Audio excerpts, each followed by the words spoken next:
Good afternoon, everybody. This is not, in fact, the start of Senate, but the start of an important event that precedes Senate. We will call Senate to order as soon as this is concluded. I do appreciate everybody being here, not only our senators, but also our guests, members of the Commission on Black Medical Students, and all of you who are watching over the live stream that has been set up for this special ceremony. In particular, I would like to thank and welcome Mr. Ethelbert Daniel Bartholomew, who is with us today, whose father, Ethelbert, was affected by the Black medical student ban for making the journey from Montreal for today's event. We're gathering prior to Senate today to apologize formally for a past wrong that affected many people and contributed to a culture at Queen's that was neither welcoming nor inclusive of Black people. Last fall, Queen's doctoral candidate Edward Thomas gave a presentation to Senate on his research regarding a 1918 motion to ban students of African descent from the School of Medicine. Although Black students were admitted to the school starting in 1965, archival evidence suggests the historical facts of the ban were misrepresented by the university in 1978, in 1986, and in 1988. Through his research, Mr. Thomas brought to light the continued existence of the 1918 motion, and on October 30th, 2018, the Senate passed a motion to revoke the January 25th, 1918 motion not to admit Black students to the medical school. This is a difficult chapter in Queen's history. And I'm thankful to Mr. Thomas for working so hard on this and for bringing it to our attention so we can acknowledge and take responsibility for what happened over a century ago. We cannot change history, but we can learn from it. And that is a continual process, one which we remain committed to. Publicly apologizing for the 1918 ban on Black medical students is an important part of the university's overall efforts to create and encourage a culture that is welcoming to all people of all backgrounds and color. I'd also like to thank Dean Richard Resnick for showing leadership to address this issue, specifically through the Commission on Black Medical Students. The Dean and I will, in a few moments, sign the letter of apology, and he will then read from the letter and provide more details from the Faculty of Health Sciences. Associate Vice Principal Stephanie Simpson will then speak about the work of the Commission and the work of the university on human rights, equity, and inclusion. Dean Resnick, will you please join me at the table?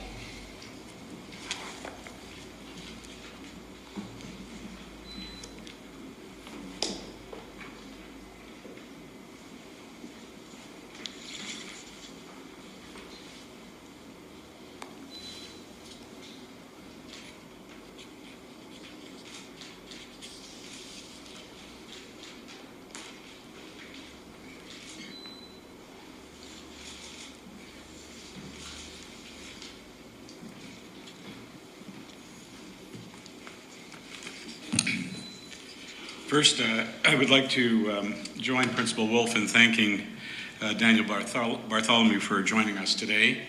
It means a great deal to all of us that you've taken the time and effort to come and join us and help us commemorate this moment. The letter of apology that Principal Wolf and I just signed is only one part of our plan for addressing the harm that Queen's caused through the unjust motion that was passed just over 100 years ago. But it's a significant part because it's important that we as a university admit our wrongs and take ownership of them. In this letter of apology, we say, we are resolved to confront our past actions and more fully to understand the meaning of the university's historical racism, including a commitment to identify its causes and consequences to the best of our ability. We understand that our actions have negatively affected students and prospective students. We understand that our past actions contributed to a broader North American pattern of denial of access to equal medical opportunities for Black practitioners and patients alike. In reckoning with our institutional history, we are committed to acknowledging our failures and to learning from our mistakes.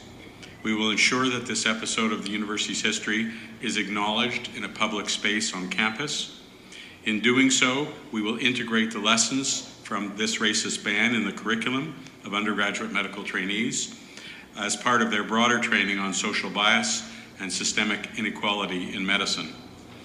We will also commit funding and resources to support the recruitment and training of Black medical students to address persistent underrepresentation within the profession. It's our sincere desire to confront this past, to learn from it, and never again to repeat it.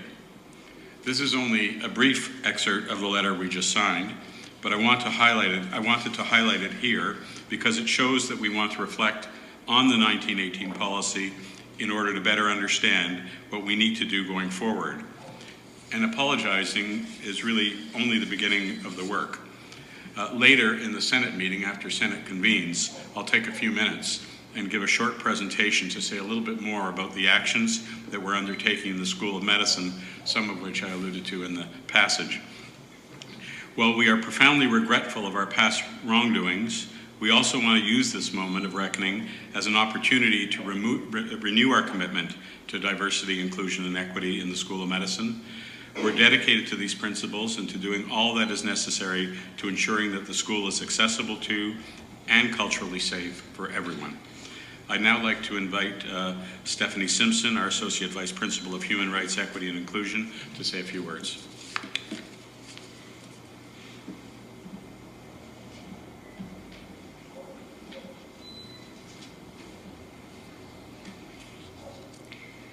Thank you, Dean Resnick.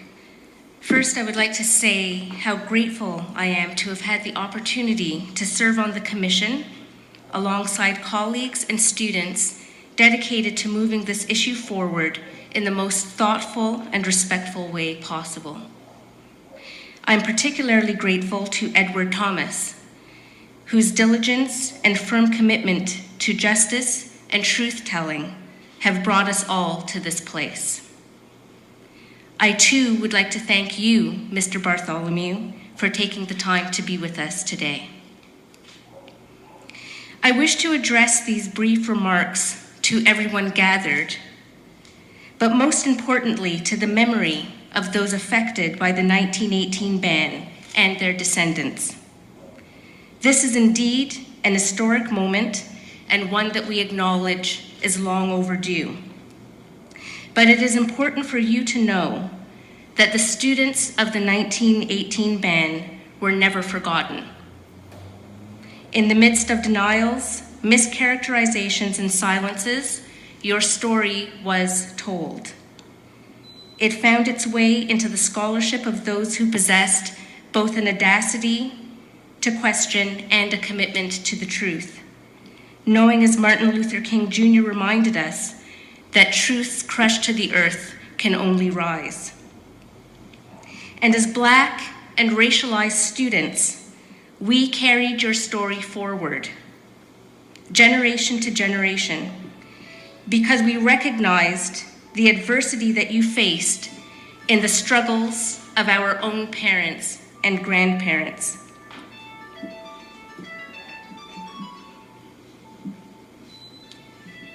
We experienced your story as somehow connected to our own and treated its preservation as our solemn duty.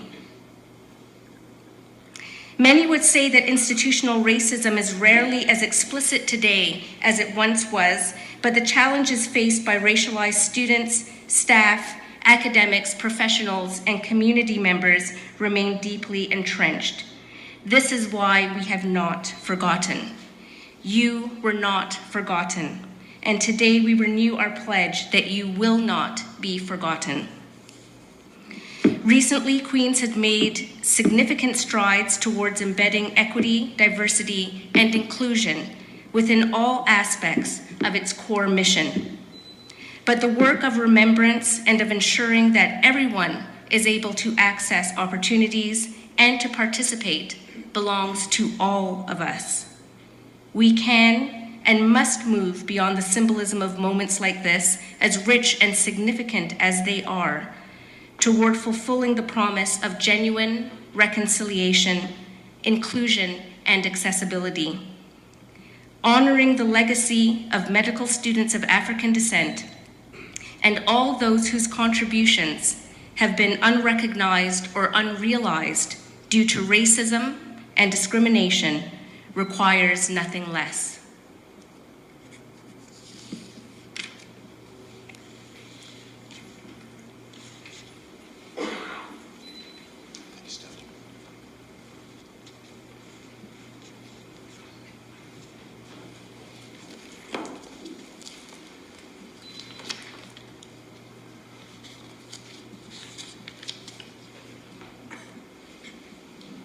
Thank you, Stephanie. I will now call Senate to order formally and begin with our acknowledgement of our presence today on the traditional lands of the Haudenosaunee and Anishinaabe peoples, as well as the presence of this Friendship Wampum, given to Senate on behalf